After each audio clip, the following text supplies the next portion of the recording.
Bene, buonasera e benvenuti all'incontro Mafia e Crimine Organizzato, il ruolo dei territori dell'Italia e dell'Europa.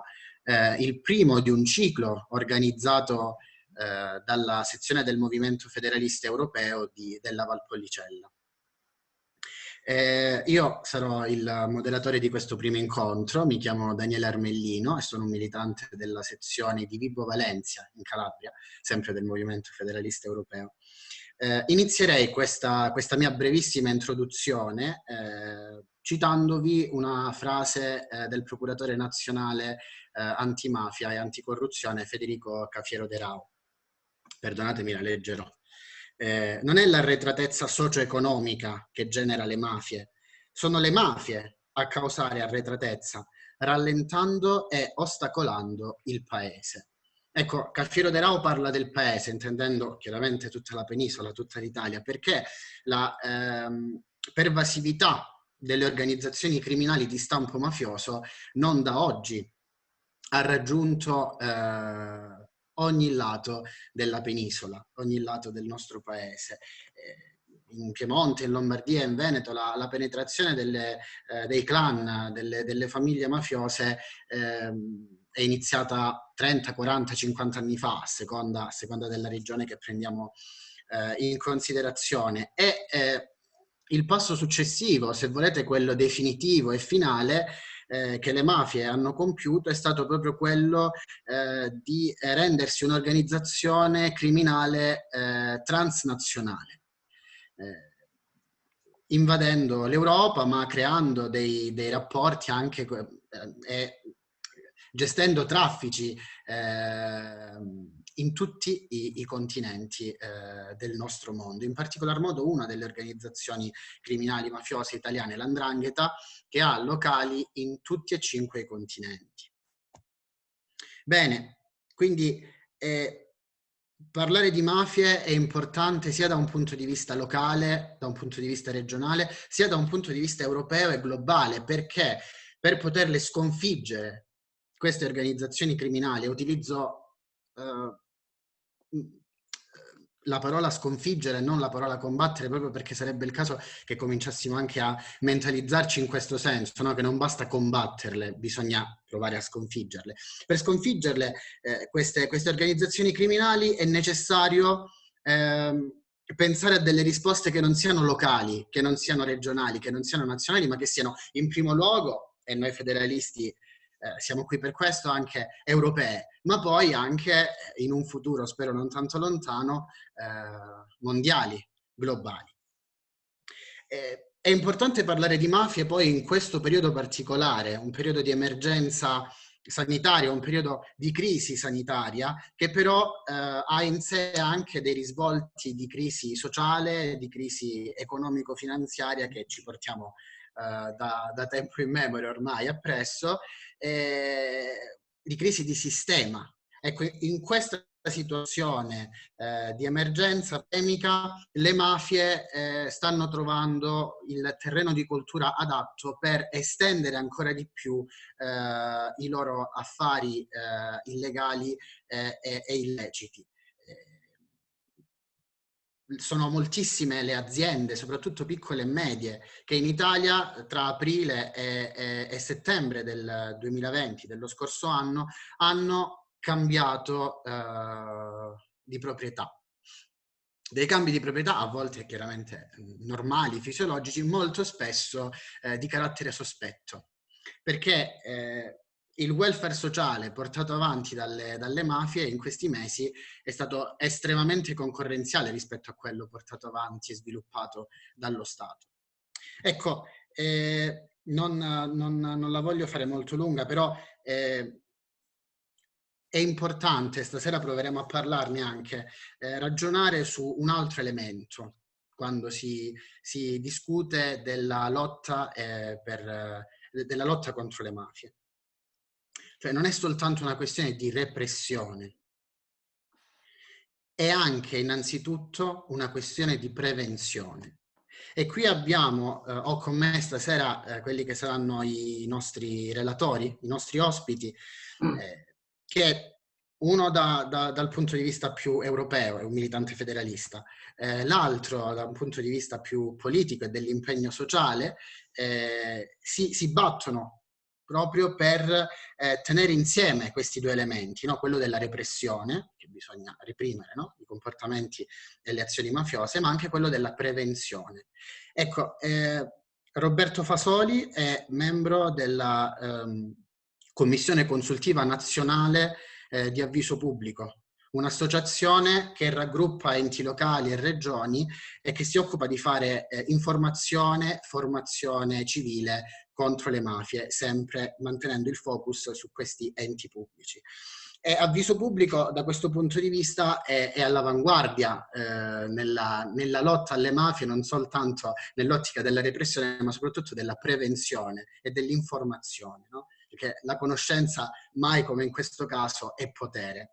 E poi insieme con lui stasera ci sarà Davide Negri, militante, come vi anticipavo prima, della sezione del Movimento Federalista Europeo di Pavia, che da anni si occupa e si preoccupa di questi argomenti, di tenere insieme appunto federalismo europeo e lotta alle mafie, tra l'altro pubblicando anche 2 contributi per la rivista Il Federalista a proposito di questi temi, e sia Roberto sia Davide proveranno a darci un profilo ragionato a tutto tondo dello stato dell'arte, no? di questa lotta contro le mafie, partendo dal livello più locale e regionale, arrivando a quello europeo. In realtà i federalisti non è che siano proprio, mi avvio alle conclusioni della mia introduzione, i federalisti non sono affatto all'anno zero dal punto di vista dell'elaborazione politica a proposito di questi argomenti. Ci sono i contributi di Davide, ma in ogni caso sia la Gioventù Federalista Europea, sia la GEF Europe, sia il Movimento Federalista Europeo, soprattutto in questi ultimi 2 o 3 anni, hanno elaborato e approvato documenti di risposta federalista al proliferare delle organizzazioni criminali mafiose in tutta Europa. Quindi anche noi come federalisti ci stiamo ponendo in maniera sempre più organica e sistematica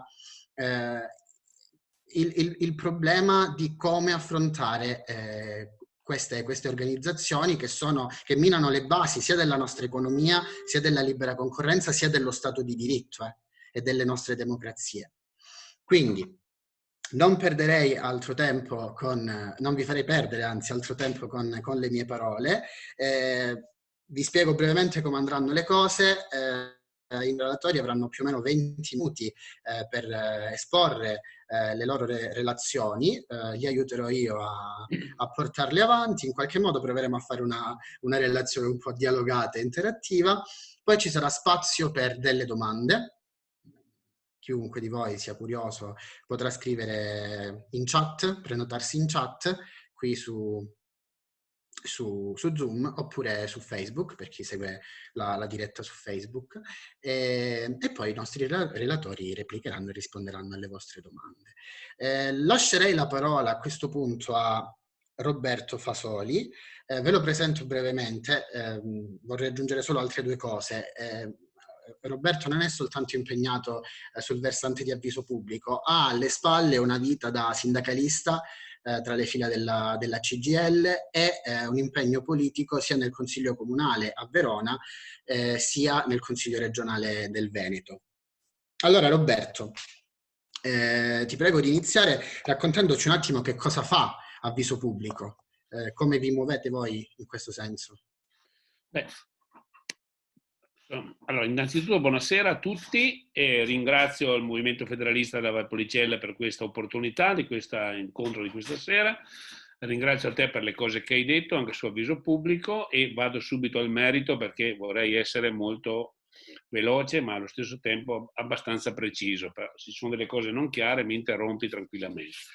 L'incontro di stasera è molto importante perché affrontare un tema come quello della criminalità organizzata e in particolare della criminalità di tipo mafioso, che come sappiamo sono 2 concetti distinti ed è bene che poi lo approfondiamo, diventa indispensabile perché tu prima facevi la citazione della cosiddetta linea della Palma, ormai l'idea che il problema della mafia riguardasse le cosiddette regioni del sud l'abbiamo abbondantemente superato, e non solo la linea della Palma si è estesa a tutta Italia, ma ha varcato ormai da tempo le Alpi, e il problema si tocca, poi lo dirà benissimo Davide, in tutta Europa e non solo. Quindi quanto mai opportuno questo tipo di incontro, e mi auguro che poi la collaborazione possa proseguire. Due parole, tu hai già detto di che cosa si tratta Avviso Pubblico. Vorrei dire che oggi Avviso Pubblico organizza 459 soci. Questi sono 429 comuni, 10 regioni, 7 province, 2 città metropolitane, 7 unioni di comuni e 5 altri enti che sono consorzi, comunità montane, eccetera. La sua dislocazione, stranamente, ma fino a un certo punto stranamente, perché se si capisce quanto è difficile al sud fare amministrazione, le cose si spiegano, vede una presenza quasi del 70% nel nord, centro-nord, parimenti distribuita tra ovest ed est, un 15% circa al centro e l'altro 15% nelle regioni insulari e del sud. Diciamo che una particolarità, lo dico, che riguarda il Veneto, è che nel Veneto c'è un radicamento particolarmente significativo. Sono 85 i comuni veneti che aderiscono su 563, più la regione che fa 564 enti locali, che la regione non è un ente locale, quindi con una rappresentanza che è il triplo di quella nazionale. E per quanto riguarda la città dalla quale io vi parlo, e che è la città anche che la provincia dove c'è la Valpolicella, cioè la provincia di Verona, noi abbiamo ben 31 comuni su 98 che hanno aderito ad Avviso Pubblico, quindi con una rappresentanza del 31,5%. In breve, che cosa fa Avviso Pubblico? Fa molte cose. Io adesso, per semplificazione, direi a tutti quelli che ci ascoltano e che hanno voglia di andarsi a guardare il sito è molto ben fatto e permette a tutti di rendersi conto anche di quali sono le molteplici attività che vengono svolte.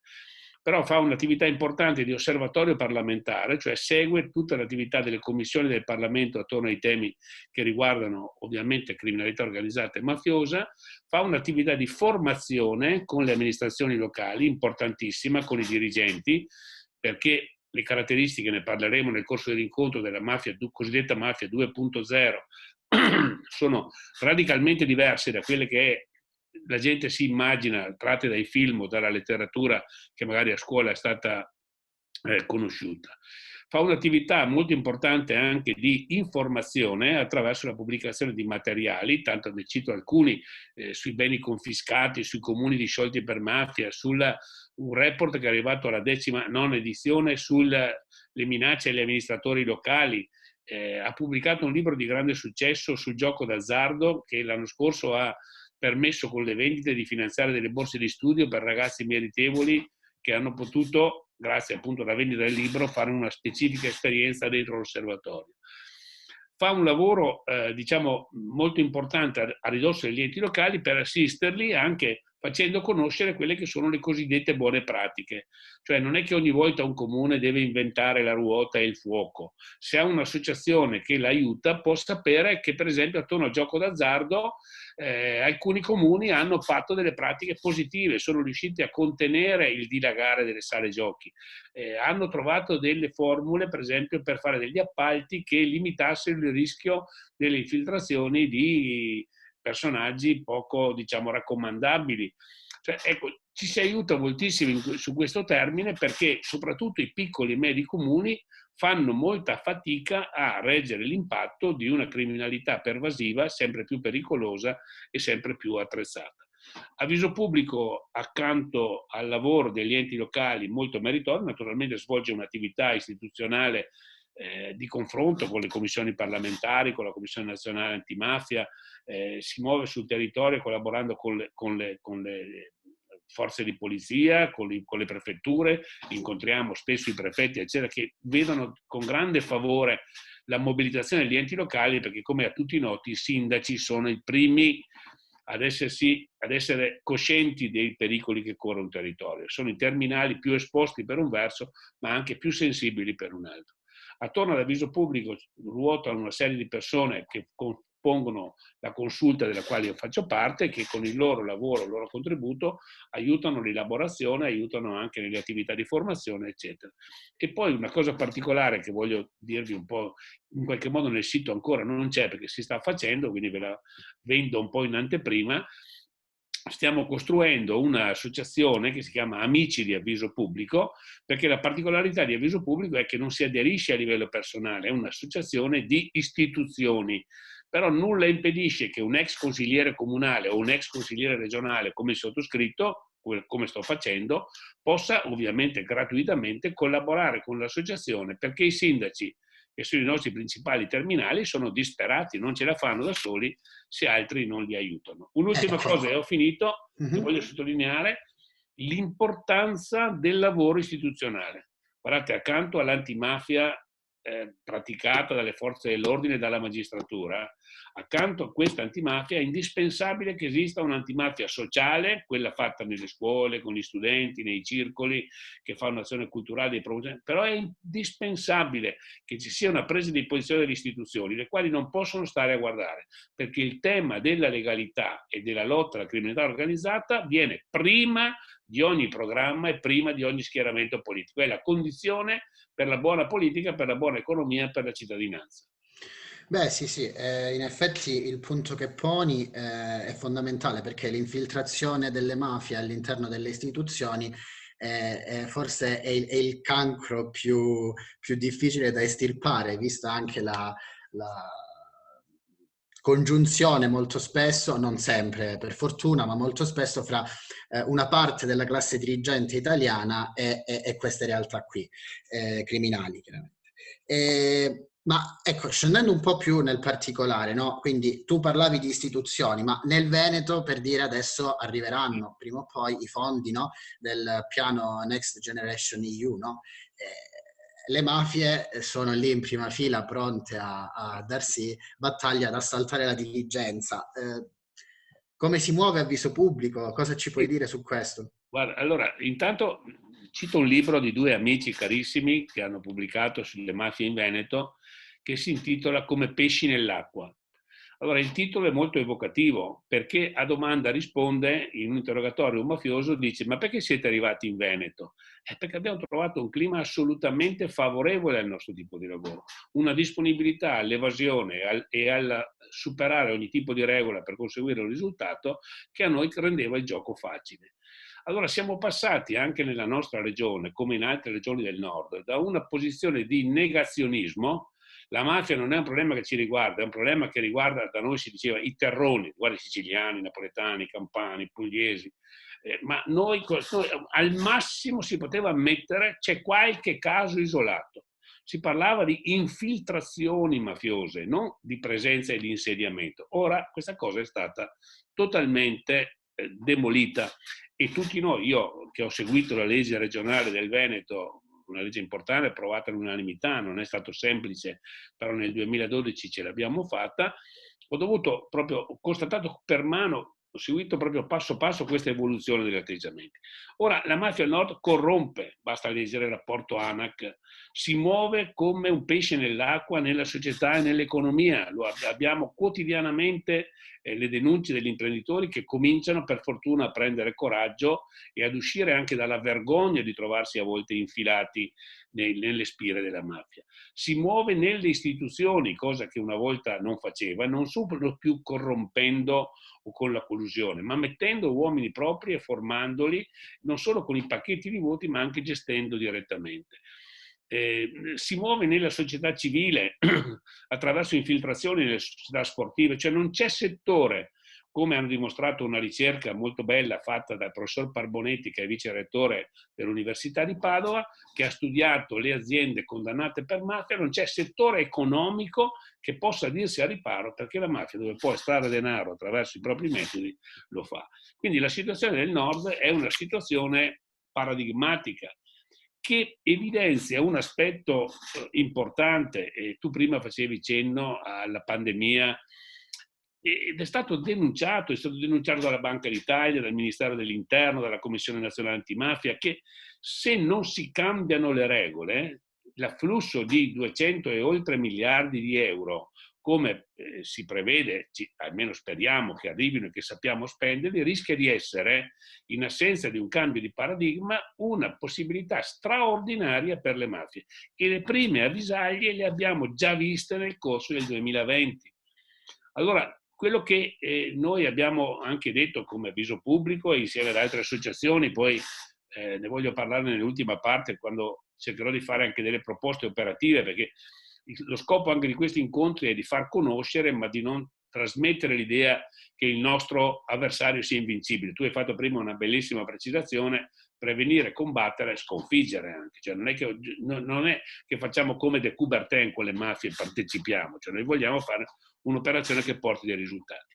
Ecco, noi abbiamo dei dati che ci dicono che oggi la pandemia per le mafie può essere una grande opportunità, perché le mafie fungono da sistema bancario parallelo in alcuni casi, e quindi risolvono i problemi che le banche non riescono ad affrontare per molte imprese, e fungono da fornitore di servizi. Hai problemi di smaltimento di rifiuti? Te lo risolvo io. Hai un problema di avere il costo del lavoro troppo alto? Ti porto io le cooperative giuste. Hai un problema di riscossione dei crediti? Penso io ad ammorbidire alcuni tuoi creditori che sono magari poco propensi a pagarti le somme che devono versare, e con i sistemi a cui la mafia, anche nella quella 2.0, non ha mai rinunciato. Non è che in Veneto arrivano solo con la giacca, la cravatta e il doppio petto. Quando è stata fatta l'inchiesta per l'usura, si è visto che molti imprenditori sono stati malmenati di fronte ai dipendenti, presi a botte, a cazzotti, a pugni, spiegandogli che se non pagavano come poteva finire la loro vita. Quindi, però questa è l'estrema ratio, perché usano altri sistemi. Tu facevi prima cenno ai passaggi di proprietà. Ecco, guardate, è stato osservato dalle autorità antiriciclaggio che ci sono 4,5 volte di più in questi primi mesi di soggetti coinvolti nella blacklist, cioè vuol dire provenienti da paesi che sono a rischio. Ci sono 10 volte più dell'anno precedente, 10 volte di più, un numero consistente di soggetti che intervengono sotto la figura del trust, della fiduciaria e della fondazione, che sono notoriamente forme dalle quali è difficile poi dedurre qual è la proprietà vera.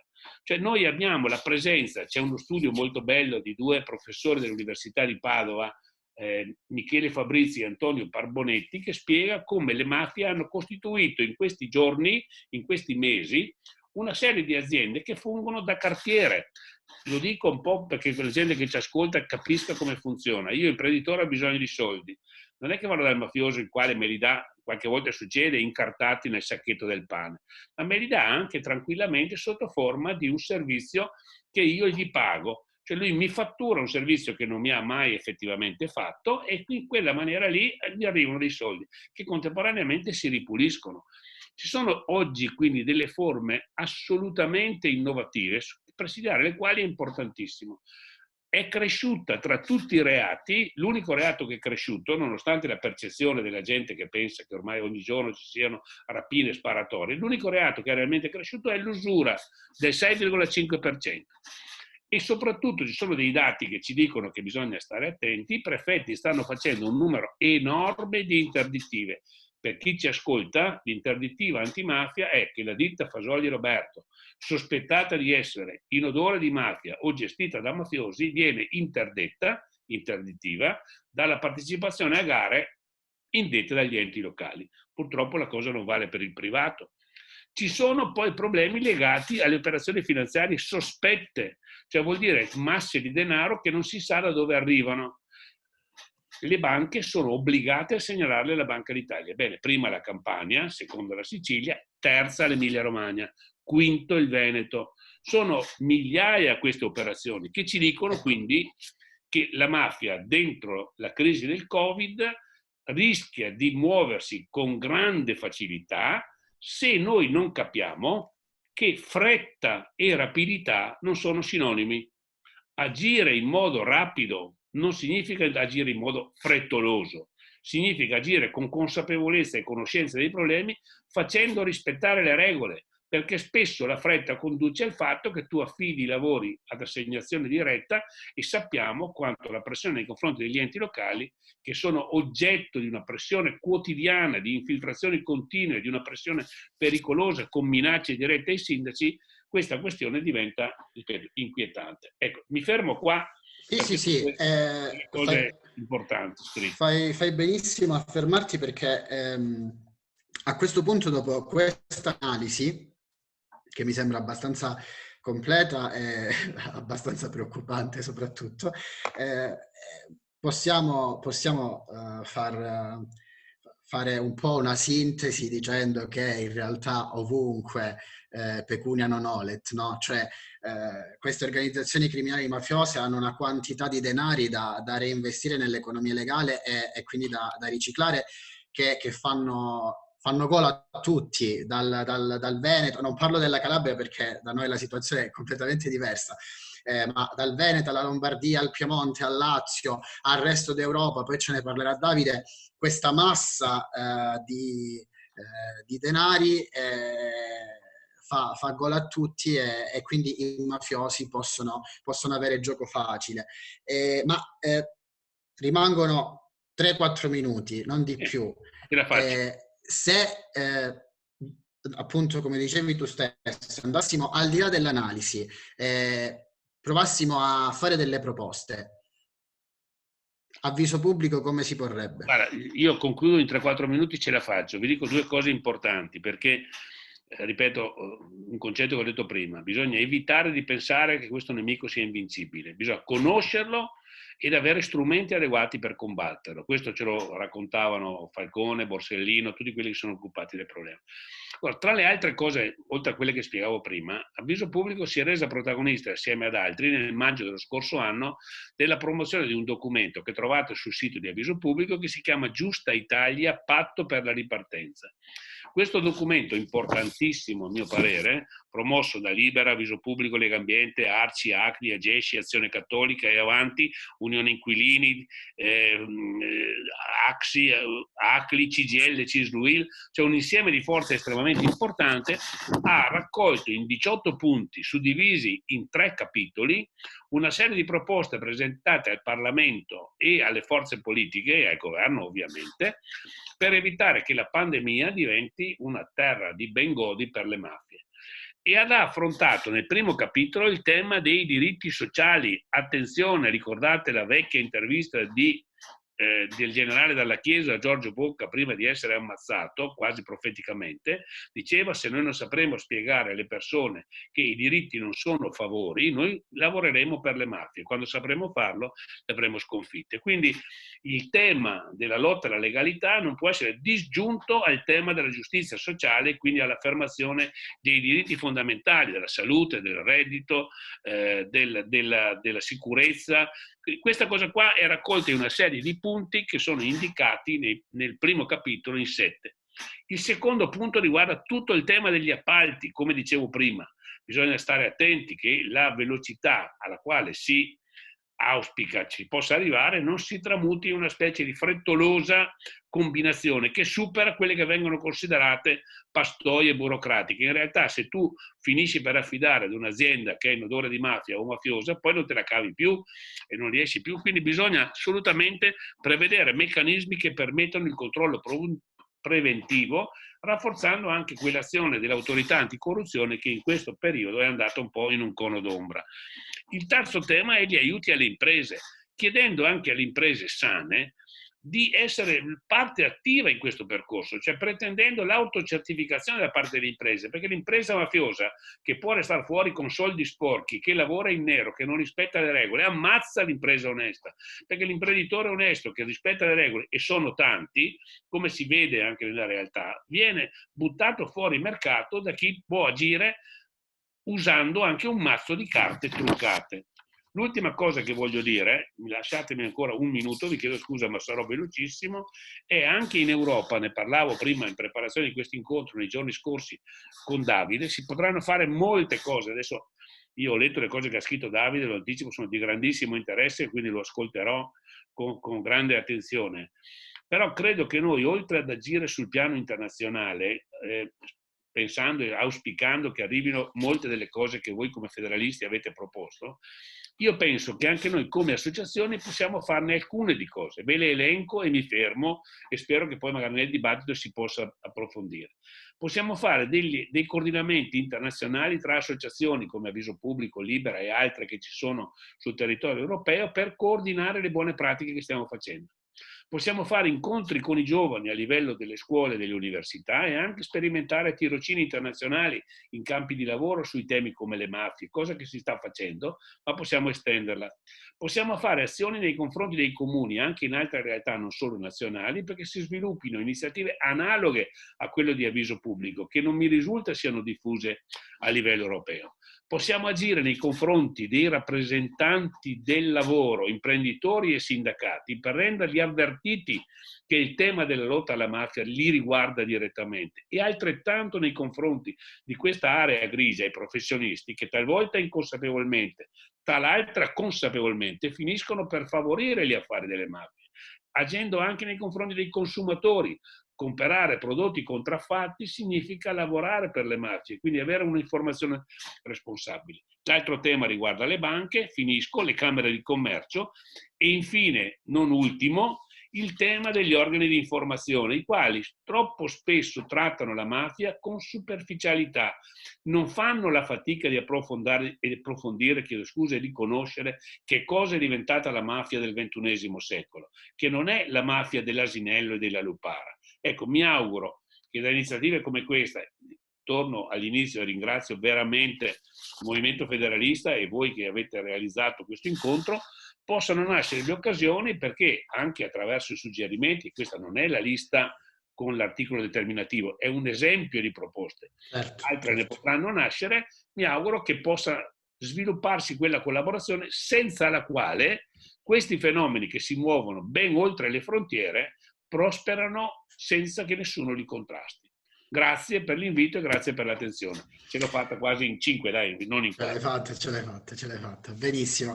Grazie mille Roberto. Allora, sì, il discorso che abbiamo affrontato finora da un punto di vista più locale e regionale lo estendiamo a livello europeo, perché dicevamo le mafie, soprattutto quelle italiane, sono diventate delle società multinazionali, ma c'è un altro elemento che vorrei inserire nella discussione e vorrei conoscere anche il parere di Davide su questo, e cioè la capacità federativa che hanno queste organizzazioni fra di loro, di organizzarsi e di lavorare insieme, no? Se penso ai rapporti fra la Sacra Corona Unita e la mafia albanese, o la mafia nigeriana e l''ndrangheta, insomma, sono tante realtà che collaborano purtroppo, a nostro malgrado, insieme, creando dei danni inimmaginabili. Allora, Davide, darei la parola a te ponendoti questa prima domanda.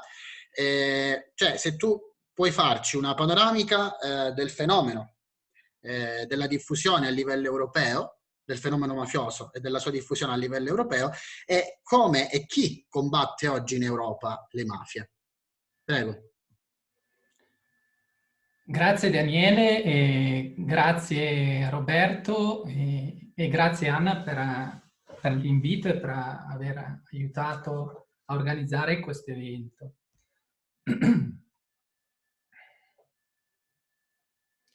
Allora, non so se riuscite a vedere le slide. Sì, le vediamo. Allora, il mio punto di partenza è questo dato. 5.000. 5.000 sono le organizzazioni che sono state censite nel cosiddetto rapporto SOCTA 2017 di Europol, che vuole essere, il rapporto SOCTA è praticamente lo strumento con il quale Europol fornisce all'Unione Europea i dati sul quale basare le strategie dei prossimi 3 anni. Quindi la strategia sarebbe stata 2018-2021 e hanno censito bene 5.000 organizzazioni criminali, tra le quali ovviamente rientrano le nostre mafie. Questo perché? Perché per l'Europa organizzazione criminale sono incluse anche le cosiddette bande di ciclisti, e quindi a questo numero mostruoso di organizzazioni vengono incluse quelle che in Italia considereremmo anche la mafia cioè la mafia, il crimine più locale. Il tema che invece fa allarmare è che almeno su 7 su 10 delle inchieste tra il 2012 e il 2016 che sono arrivate sul tavolo dell'altra organizzazione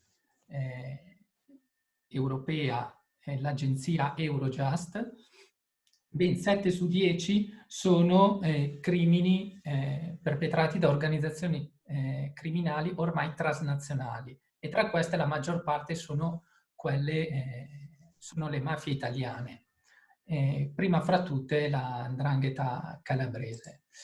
Per aiutarvi poi, se chiusa questa bell'incontro, volete per vostro conto fare una ricerca e capirne di più, vi consiglio questo strumento realizzato dal Fatto Quotidiano che si chiama Mafie Unite d'Europa, che è praticamente un sito web finanziato dall'Unione Europea, dove il Fatto Quotidiano ha cercato di raccontare come sono organizzate le mafie e il crimine organizzato internazionale a livello europeo.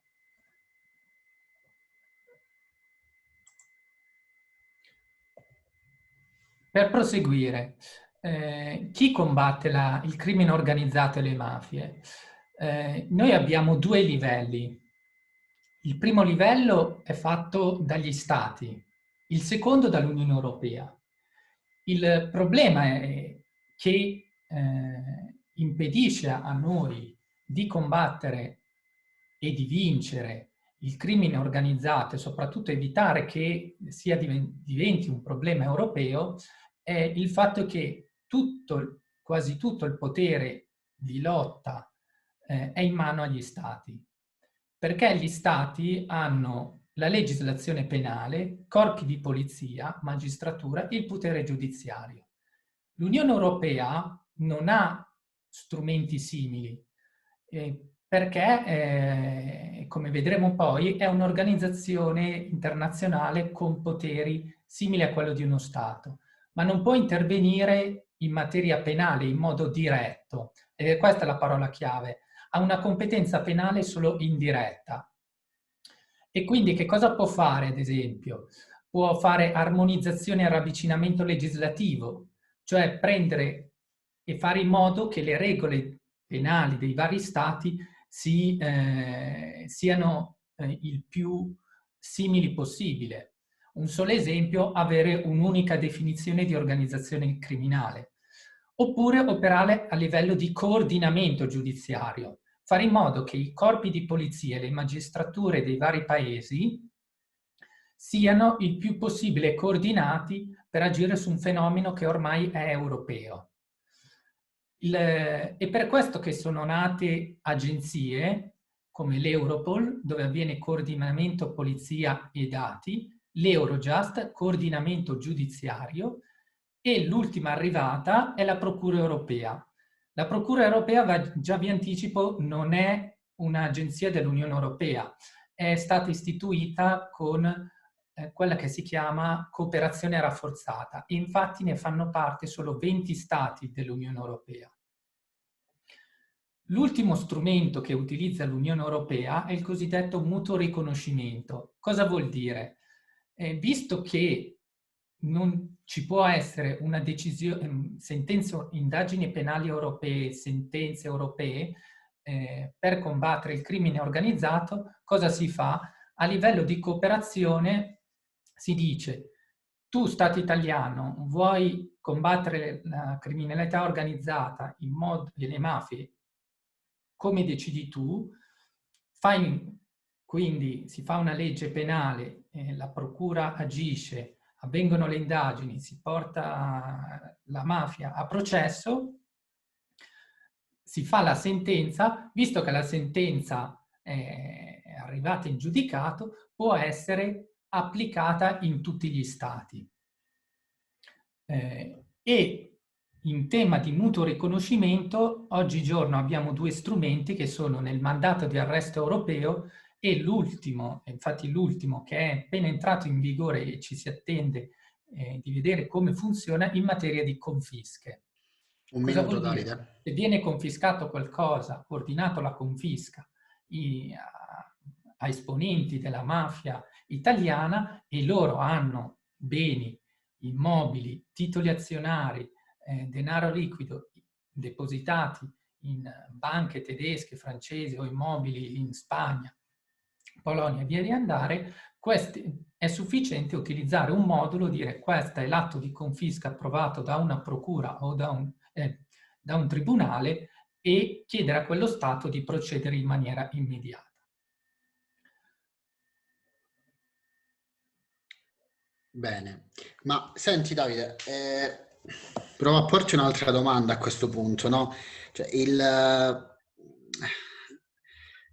la panoramica che ci hai dato è molto esaustiva, però mette in luce un grave deficit, no, dell'Unione Europea nella sua capacità di contrasto diretto alle mafie. Quindi c'è tanto che funziona poco, c'è qualcosa che funziona male, no? Tipo, se non ricordo male, gli Stati europei non sono obbligati, no, a fornire ad Europol, ad Eurojust o alla Procura Europea le informazioni che hanno a disposizione. E sono tipi di cooperazione di carattere volontario, se non ricordo male, quindi in caso correggimi se sbaglio.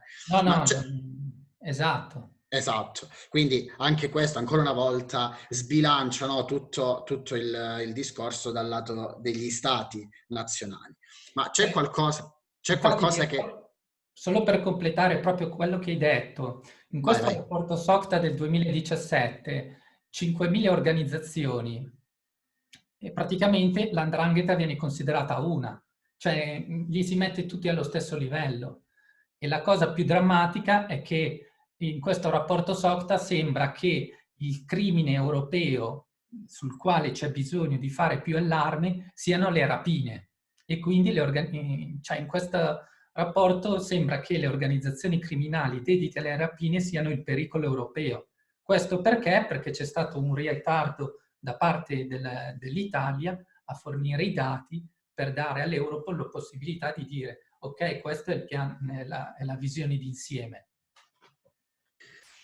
Straordinaria questa cosa, davvero. Ma senti, andando focalizzando un attimo la nostra attenzione sulle istituzioni europee, una di quelle più attiva, no, nel desiderio di contrastare seriamente a livello politico e a livello soprattutto continentale, no, a livello di Unione Europea, le mafie è il Parlamento europeo, no? In che modo si sta muovendo, in che modo soprattutto può incidere il Parlamento, se può incidere davvero, cosa bisognerebbe fare perché possa incidere di più. Insomma, faccio un attimo una panoramica anche su questo. Ok, allora sono uscito un attimo dalla condivisione schermo così vi faccio vedere tutte le slide che passano e vi porto direttamente a quella in cui l'avevo dedicata al Parlamento europeo. Allora, se riuscite a vedere cosa ha fatto il Parlamento europeo? Il Parlamento europeo, dato che è uno strumento... No, aspetta, non le vediamo le slide ancora. scusa, ecco, allora, bisogneria... Eccolo qua. Ok, sì. Per mantenere una sensibilità a livello europeo, il Parlamento è intervenuto e c'è stato un dibattito che è iniziato già con il Parlamento scorso. Infatti è stata istituita una commissione parlamentare europea speciale che si occupasse solo del crimine organizzato e che ha portato alla conclusione di una risoluzione, che qui vedete, risoluzione del Parlamento europeo del 25 ottobre 2011 sulla criminalità organizzata. Il relatore della risoluzione è stata poi Sonia Alfano, che è una personalità nel mondo nella storia della lotta alle mafie. Il problema è che la parola stessa risoluzione cosa vuol dire? È uno strumento del Parlamento europeo in cui il Parlamento europeo chiede alla Commissione di fare qualcosa. Il fatto che la Commissione dal 2011 ha fatto poco e infatti mi è stato poi segnalato in questi giorni e poi sono andato a vedermela. Siamo oggi nel 2021 e qualche settimana fa è stata approvata una risoluzione sull'applicazione, sullo Stato di diritto dell'Unione Europea, in cui c'era proprio un punto in cui il Parlamento denuncia la Commissione e dice non è stato ancora fatto niente in tema o pochissimo in tema di crimine organizzato. Per favore, muoviamoci. Il vero problema è che il Parlamento europeo non ha un potere di iniziativa. Ecco, cioè non può, come un Parlamento italiano, francese o tedesco, dire ok, c'è questo problema gravissimo, facciamo un disegno di legge. No, può solo fare al momento una risoluzione per chiedere alla Commissione di scrivere sul tema una proposta che può essere una direttiva o un regolamento e poi questa ovviamente deve poi essere concordata con il Consiglio europeo, quindi l'organo che riunisce i governi degli Stati europei. Ecco, già solo questa attività dal 2011 al 2021 è stato fatto poco di quanto chiede il Parlamento europeo, è significativo di due cose. Uno, che c'è la volontà politica, cioè si riesce a far capire in Europa questo problema a livello istituzionale, ma manca l'istituzione che la porti avanti questa lotta. Bene, sì, e senti, quindi per andare verso la conclusione, secondo te quale deve essere il ruolo dei federalisti? Cioè, in che modo noi possiamo ancora una volta diventare avanguardia politica in questo campo? Cioè, quale può essere il nostro contributo? Sì, se ci fosse, tu dicevi, ci vuole un'istituzione sovranazionale, quindi la Federazione Europea, appunto, no? Che si ponga al di sopra, no? del metodo intergovernativo che gestisce, no? In maniera sbagliata e patologica anche questi problemi, ma cioè, noi operativamente come federalisti in che modo possiamo inserirci? Scusami, soprattutto... Certo. No, io avrei voluto Scusa Davide. fare aprire e chiudere una parentesi su che cosa ha generato, cioè per la lotta e il contrasto alle mafie, questa divisione dell'Europa, il fatto che l'Unione Europea non abbia ancora, cioè non abbia strumenti diretti di azione. Solo se posso fare una veloce carrellata. Hai 5 minuti. Cercherò di starci dentro. Allora, il primo tema veramente sul quale non è ad esempio stato trovato ancora un punto di incontro, ad esempio la definizione di organizzazione criminale. Siamo in Unione Europea, siamo 27 paesi e tra i 27 non c'è ancora una comune definizione di organizzazione criminale. Quindi vi faccio solo un esempio. I paesi come l'Italia, la Francia e la Germania criminalizzano l'associazione a delinquere. Tu vai nel Regno Unito, a Malta e a Cipro e lì non esiste nemmeno il concetto di associazione a delinquere, utilizzano la conspiracy. Andate in Svezia, in Danimarca e lì trovate lo zero assoluto. Lì neanche politicamente arrivano al concetto di organizzazione criminale. proprio perché pensano che punire un gruppo di persone per essere parte di un'associazione sia troppo. Quindi o trovi una persona che abbia commesso un crimine e tutti quelli che ne hanno partecipato, o non li criminalizzi affatto. Quindi solo questo per spiegarvi, se già manca una definizione comune di organizzazione criminale, immaginate cosa voglia dire parlare di mafia, ossia che io non so se tutti poi lo possiamo parlare nelle domande, però organizzazione criminale e mafia sono due cose, sono simili, ma la mafia ha degli aspetti e anche è punita in Italia proprio perché è qualcosa di diverso da un'associazione a delinquere. Infatti abbiamo due articoli, il 416 e il 416 bis. Altra cosa che funziona male è che quando i nostri magistrati, i nostri poliziotti devono fare indagini a livello europeo proprio perché c'è la cooperazione e fanno delle indagini a livello europeo perché l''ndrangheta lavora a livello europeo, ormai come una multinazionale, è difficile coordinarsi con le polizie degli altri paesi. Ad esempio, in tema di pedinamenti, l'Italia chiede alla polizia olandese andatemi a controllare quella persona che è un latitante. Questi sono andati, hanno bussato alla porta, gli hanno chiesto scusa, dobbiamo fare un controllo. E avevano la foto nostra, cioè non è che l'hanno fatta in segreto. Poi entrano in casa, trovano 40 kg di cocaina, 500.000 euro e non fanno niente perché in Olanda non esiste che la polizia prenda iniziativa su reati, serviva l'ordine del giudice.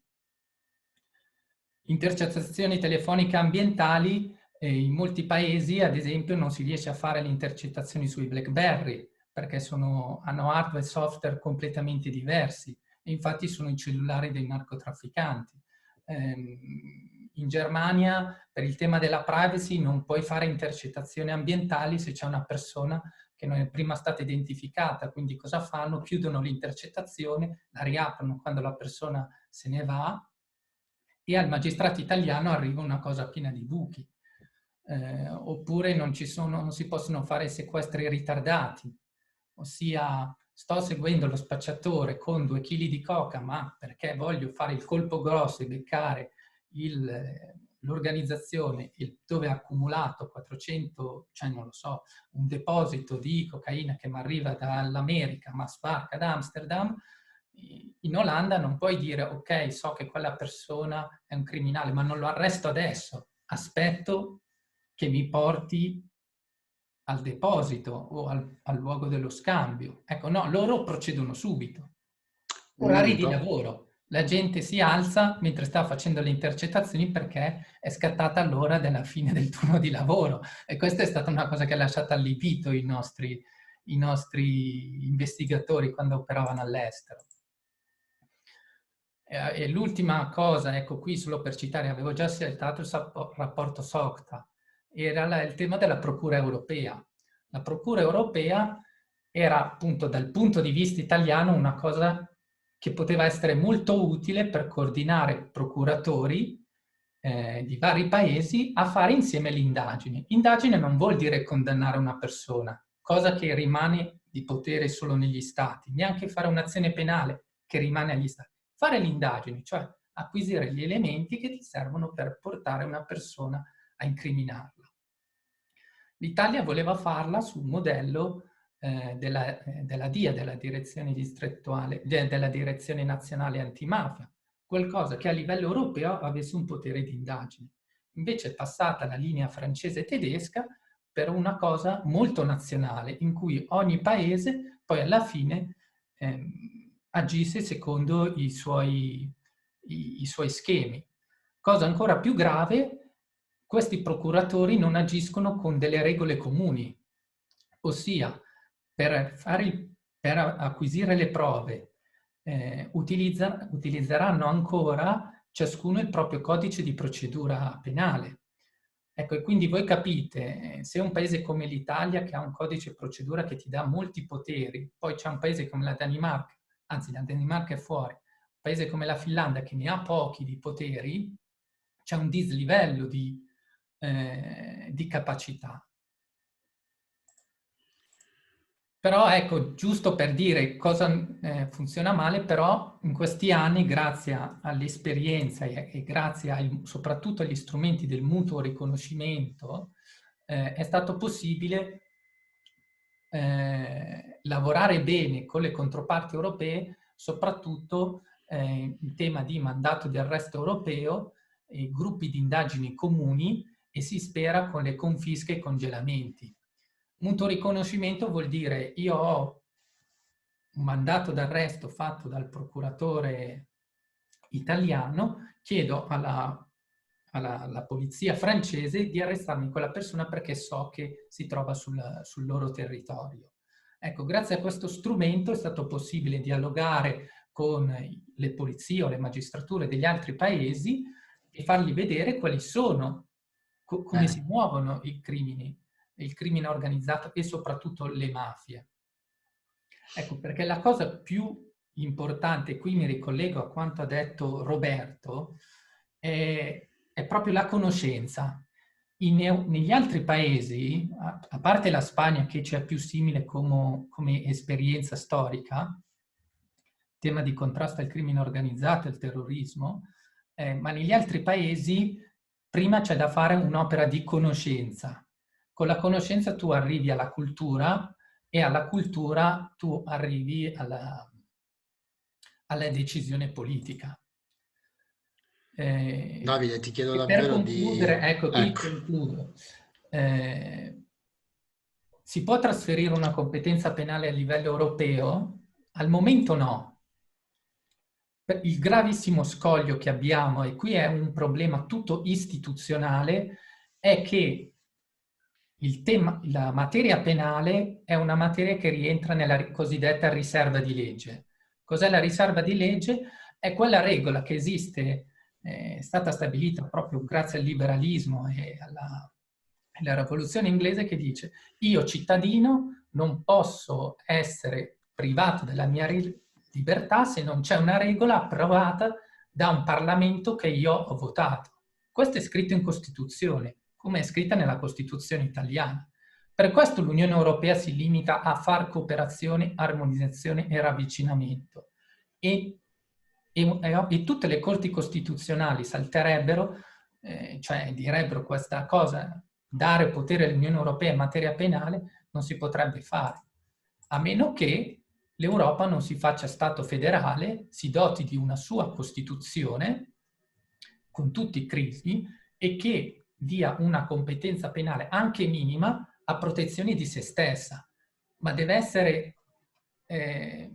perché questo? Perché la Costituzione è un patto tra cittadini in cui si dice: tutti noi ci priviamo di un minimo della libertà per darla a un organo che decide poi sulle nostre teste, ma per il bene di tutti. Al momento questa istituzione non esiste ancora ed è per questo che andiamo avanti solo su questi 3 canali: coordinamento, ravvicinamento e armonizzazione.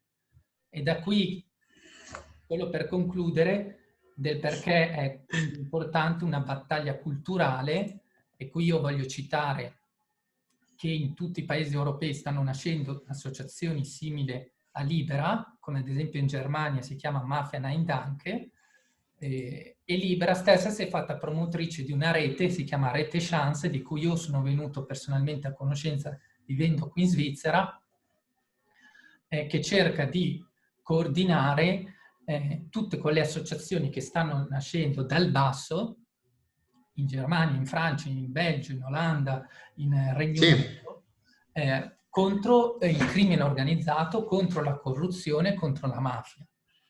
Bene. Grazie mille Davide. Allora, il quadro mi sembra abbastanza chiaro. Le difficoltà che ci sono e che si pongono dinanzi a noi pure. Non so se ci sono domande su Facebook, mi pare che non ci sia nulla, controllando la diretta adesso. Qualcuno degli iscritti alla call Zoom ha qualche domanda? si vuole inserire lo scrive in chat, così possiamo sbloccargli il microfono.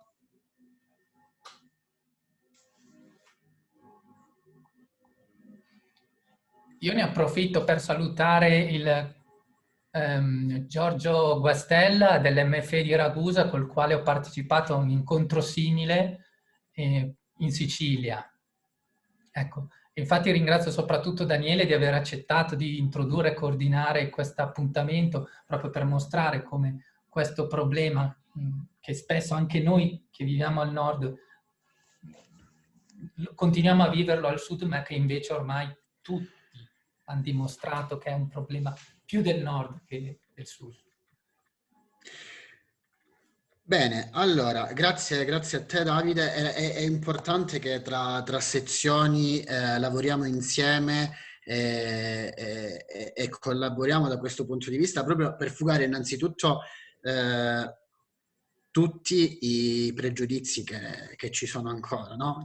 Che ancora animano la mentalità di molte persone, e che sono fuorvianti, perché appunto stiamo parlando, lo ripeto, perché repetita Juvent, di realtà che ormai sono perfettamente inserite all'interno di contesti di alta società. Quindi non stiamo parlando, lo diceva anche Roberto prima, non stiamo parlando del mafioso con la coppola e la lupara, ce ne sono pochissimi ormai. In questo senso, ecco, pongo una domanda a entrambi in attesa che magari ne arrivino altre. Anzi, prima di porvi questa domanda farei un'altra cosa. Ringrazierei innanzitutto anche io la sezione del Movimento Federalista Europeo della Valpolicella e il Centro Regionale Veneto per questa opportunità, sia per questo incontro sia per quelli che verranno dopo.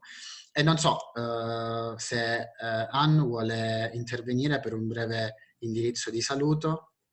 Ecco, sì, buonasera a tutti. Io ringrazio tantissimo i nostri ospiti per questo incontro che considero sicuramente molto molto importante. Speriamo in futuro di poter dire, perché purtroppo l'Italia all'estero, io sono inglese, all'estero c'è un po' l'idea di pensare all'Italia come il posto della mafia. Io spero che si pensi invece che l'Italia sia la soluzione alla mafia nel contesto europeo, quindi spero che questa cosa possa cambiare. Però rivolgerei una domanda a Davide invece, perché con la Brexit vorrei sapere, forse Davide ci può aiutare con questo, in che modo il fatto che il Gran Bretagna non sia più coinvolto nell'Unione Europea possa costituire un rischio offshore per la lotta alla mafia. Ecco, grazie. Va benissimo. Abbiamo un'altra domanda da Angelo Esposito, ve la vado a leggere. Vorrei porre una domanda rispetto alla possibilità di rivedere le regole europee rispetto agli appalti e all'assegnazione dell'appalto a chi offre di meno, quindi il ribasso eccessivo. E un'altra domanda la pongo io, così ne abbiamo già 3 e potete cominciare a rispondere. Nel frattempo, chi volesse, chiaramente, un attimo che controllo sempre su Facebook. Un'altra domanda da parte di Laura Tarantino che ci scrive su Facebook. Tra le banche c'è cooperazione o si rapportano solo dentro i rispettivi stati? Questo è un argomento interessante perché ci permette di parlare anche delle comunicazioni delle varie autorità finanziarie nazionali alla BCE, che molto spesso, ce ne parlerà Davide, ma sono anche lì carenti. E poi una domanda io la vorrei porre in particolar modo, vabbè, a entrambi, ma in particolar modo a Roberto.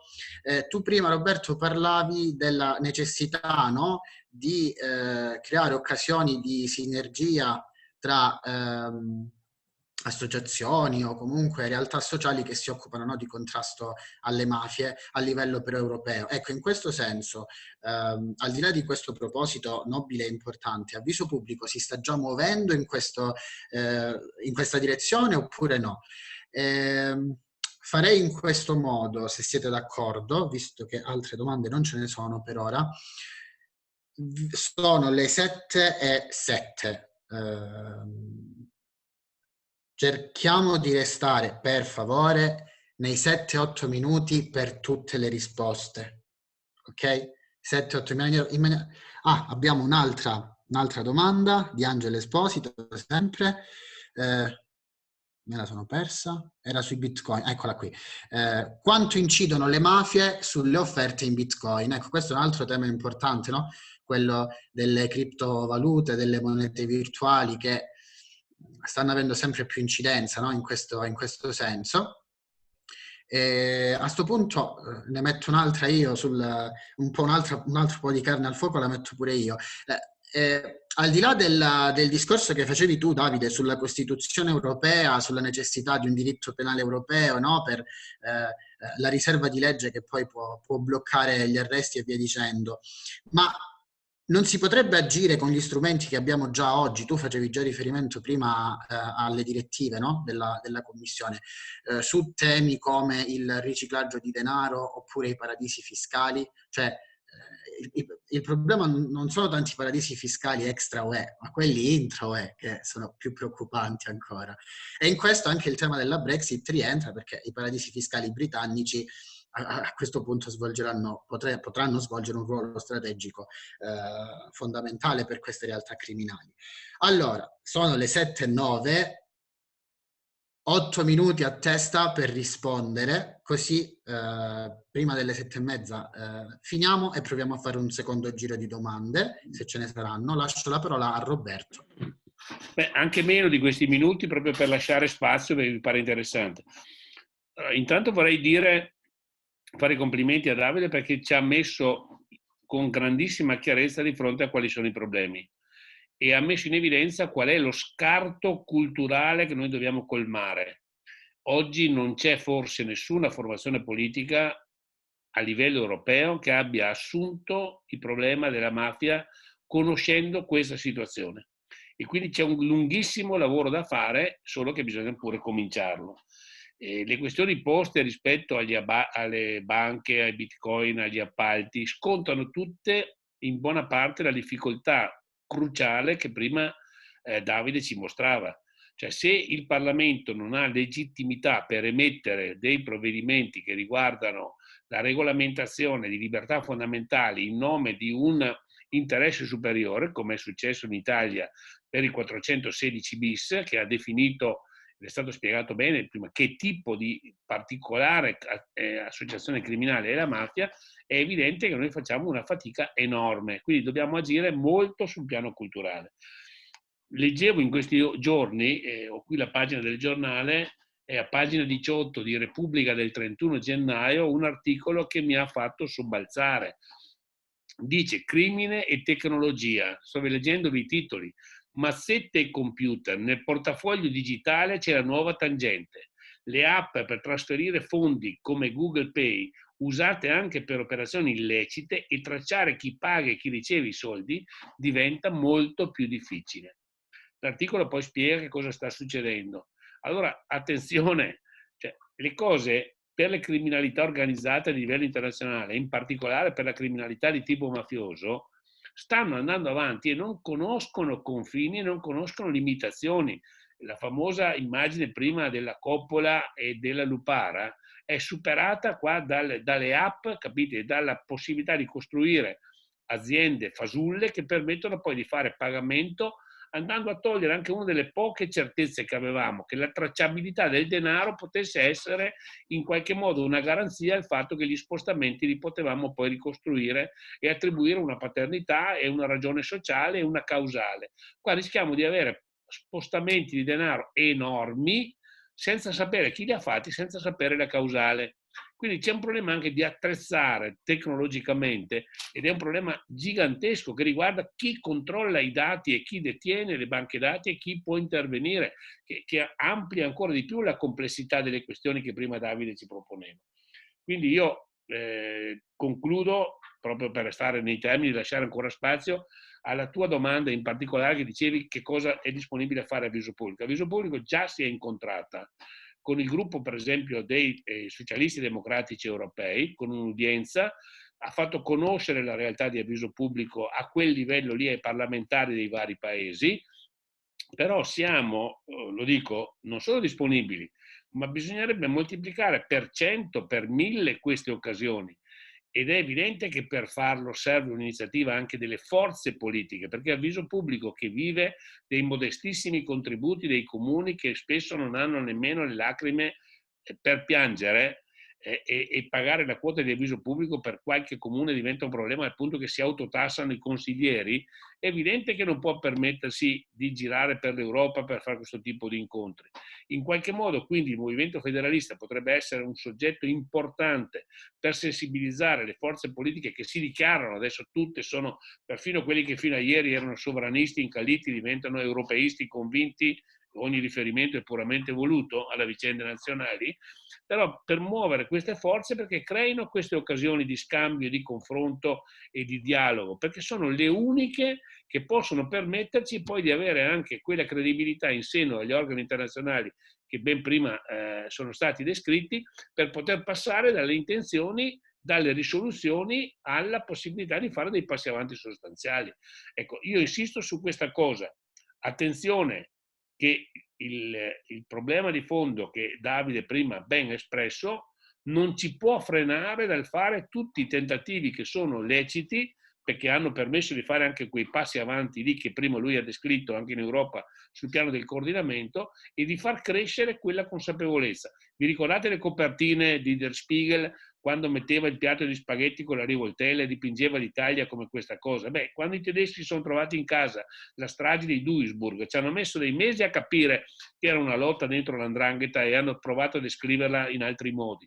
E con tutti gli appalti che la Germania ha fatto nella sua riunificazione, vi immaginate che cosa è successo di infiltrazioni? Cioè, la mafia in queste condizioni ringrazia sentitamente per i ritardi della politica europea.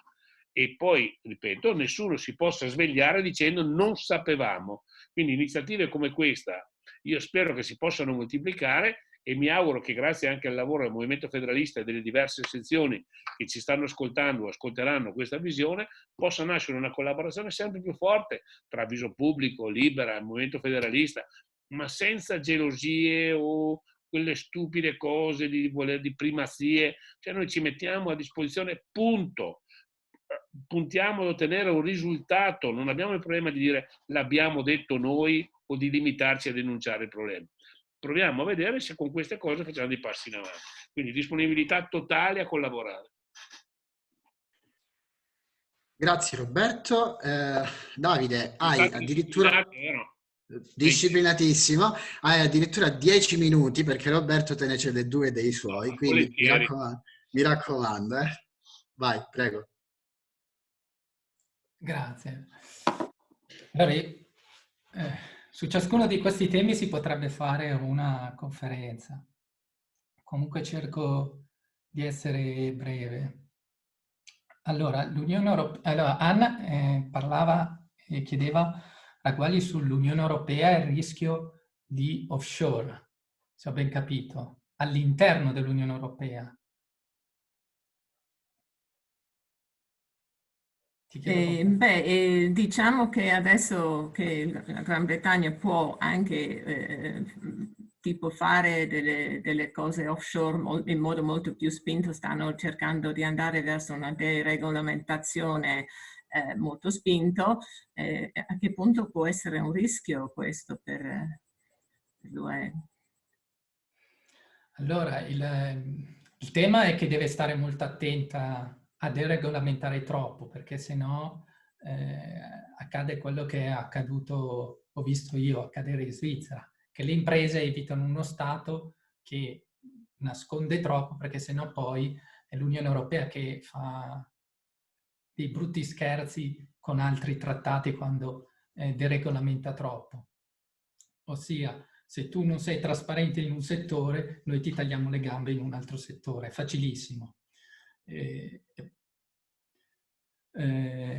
Però questo non toglie, infatti questo viene chiesto anche da molte magistrature, soprattutto, cioè, qui sto sempre facendo riferimenti all'esperienza della magistratura italiana, quando fa dei casi internazionali, cioè indagini che avvengono a livello europeo in tema di paradisi, cosiddetti paradisi fiscali interni, e lo dicono, cioè il problema più importante per combattere le mafie è agire a livello dei patrimoni, perché quello è il loro interesse, è mantenere i loro immobili, i soldi accumulati con il narcotraffico e riciclati e quindi deviarli. Il primo scoglio non è tanto il paradiso fiscale, è il fatto che non avendo una legislazione fiscale, almeno a livello di tassazione, simile, è impossibile poi ricostruire questi patrimoni, perché ti scontri con tutte queste differenze. Tutte differenze che consentono la cosiddetta illusione fiscale o di mascherare i patrimoni dietro a falsi nomi o ad altre persone o a società di comodo. Ecco, già vi dico solo una cosa, in molti paesi ad esempio è impossibile fare quello che noi faremmo non so, vogliamo sapere che c'è dietro una società, andiamo sul sito della Camera di Commercio e ci scarichiamo l'estratto dell'impresa. In molti stati europei non si fa, tu non sai che cosa c'è dietro quella società, perché deve essere garantito, cioè, non c'è quel livello di trasparenza e pubblicità che abbiamo in Italia. Tema mafie, quindi organizzazioni criminali, riciclaggio o uso di Bitcoin. Sì, purtroppo il Bitcoin è stato acclarato che viene usato dalla criminalità organizzata, ecco, anche se ha il piccolo rischio che lascia una traccia. È vero che non troviamo più, cioè la tracciabilità diventa più difficile perché, e tutto questo in realtà noi dobbiamo ringraziare gli Stati Uniti, perché dopo l'11 settembre sono loro che hanno messo quella normativa che si chiama Know Your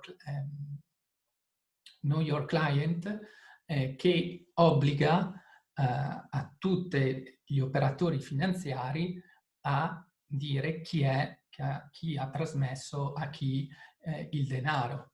Se infatti prima i narcotrafficanti colombiani riciclavano il denaro utilizzando i transfer money, dopo questa normativa, dopo che è stata resa obbligatoria questa normativa, e se gli Stati Uniti, che allora erano la potenza finanziaria mondiale, hanno obbligato tutto il mondo ad applicarla, dopo quel momento i transfer money sono obbligati a dire nome e cognome della persona che trasferisce il denaro e a utilizzare i documenti. E infatti è da lì che è nato il Bitcoin. L'origine del Bitcoin è stato perché gli Stati Uniti hanno obbligato a mettere tracciabilità e trasparenza nei trasferimenti monetari. Questo ha dato forza al Bitcoin e quindi adesso si ricostruisce questa cosa. Però alcuni magistrati l'hanno detto chiaro e forte. Sì, il Bitcoin ti puoi nascondere dietro, però tu lasci sempre una traccia. Il bello del Bitcoin è che è una traccia che vede tutto il mondo, perché io adesso, mentre sto parlando con voi, posso andare e vedere la rete di Bitcoin e tutte le transazioni. È una rete che io mi posso scaricare sul mio computer se divento un nodo di Bitcoin e con un lavoro paziente e qui ci aiuta la tecnologia di intelligenza artificiale, posso fare incrociare i dati. Quindi non è veramente detto che il Bitcoin possa essere la frontiera per il riciclaggio. Sì, aiuta, ma fino a un certo punto, perché lascia una traccia. Sul tema regole europee e appalti, gli appalti europei a livello gestiti dalla Commissione europea sono difficili da penetrare perché sono molto pubblici e trasparenti e non usano sempre l'assegnazione del ribasso. Il problema sono i soldi dell'Unione Europea che sono assegnati agli enti regionali ed è lì che è la vera scommessa, perché sono le regole regionali e nazionali che vengono applicate. E voi sapete che in Italia il mondo degli appalti è purtroppo una delle più grandi fonti di reddito della criminalità organizzata. e infatti noi oggi tutti la chiamiamo mafia borghese proprio perché la mafia, grazie alla collusione del mondo grigio e dei colletti bianchi e della corruzione politica, è in grado di inquinare imprese oneste, entrare nel mondo degli appalti e vincerli però usando il metodo mafioso, ossia l'intimidazione. Ed infatti questa è la più grande sfida che l'Italia ha di fronte nella lotta alle mafie a livello europeo. Far capire ai partner europei che la mafia non ha un disegno criminale, ma riesce a raggiungere degli scopi leciti, come vincere un appalto, vincere sulla concorrenza, usando un metodo illecito. Ed è questa è stata la grande portata e novità del 416 bis italiano e quindi dell'Associazione Delinquere Stampo Mafiose. Per questo che molti magistrati si spaccano la testa e dicono: come facciamo a far capire ai nostri partner europei che è possibile vincere un appalto e quello non è ancora un crimine? E infatti questa è la cosa più difficile. Com'è difficile far capire a un magistrato tedesco che se un 'ndranghetista calabrese si presenta nei confronti di altri imprenditori, gli fa capire: guarda, io sono un mafioso, senza fare alcuna minaccia, questi si ritirano dagli appalti. Oppure ti danno, non so, raggiungono o conquistano posizioni di potere economico, ma senza mai fare una minaccia. Quella che noi in Italia chiamiamo intimidazione ambientale.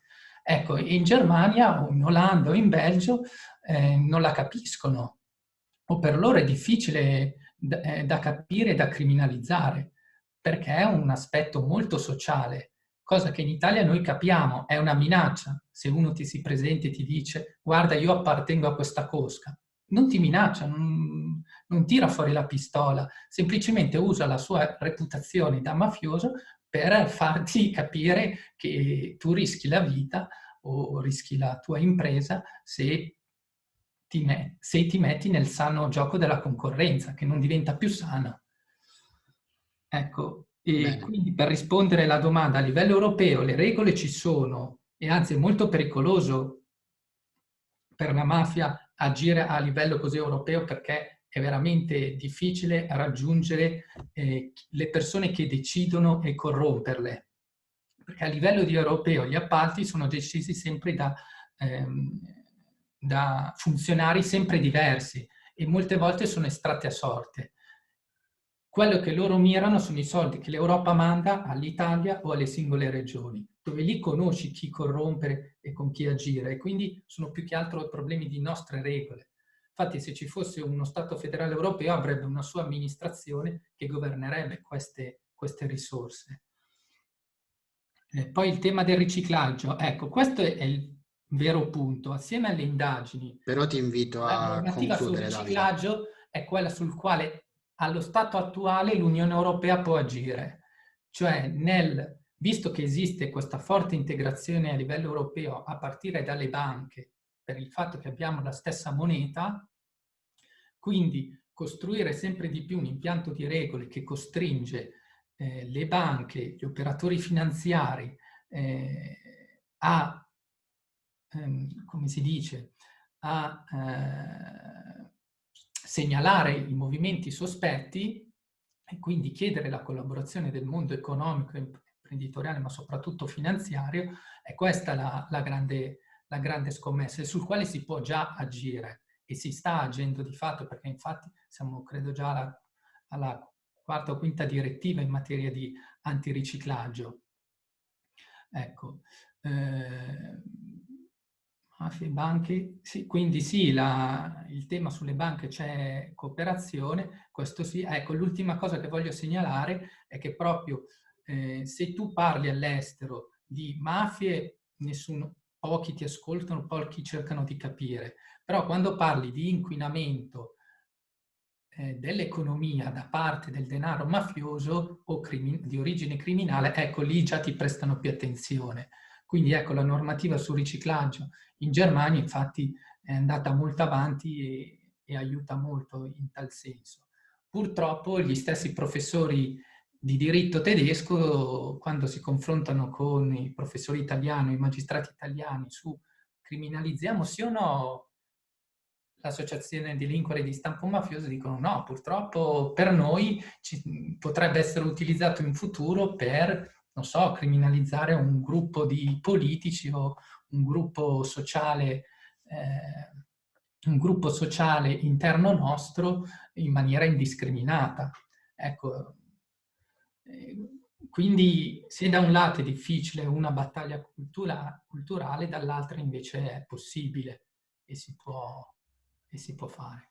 Ed è doveroso.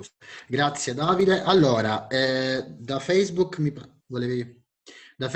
pare che non sia arrivato nulla di più. C'è un evento di Giorgio Guastella, ve lo leggo, lotta alle mafie ormai a livello internazionale e tracciamento delle operazioni finanziarie in ambito UE. Ed è questo il primo grande passo della Commissione dopo l'ultima risoluzione del Parlamento europeo e la sempre maggiore presa di coscienza degli Stati membri che contano. So di essere ripetitivo, tracciare i soldi potrebbe essere però una buona base di partenza. Ecco, è una cosa che abbiamo comunque infatti voglio solo affrontato. segnalare l'ultima cosa, che proprio questo nuovo regolamento sul riconoscimento, il nuovo regolamento sul mutuo riconoscimento delle confische e dei congelamenti, la magistratura italiana si attende dei buoni risultati.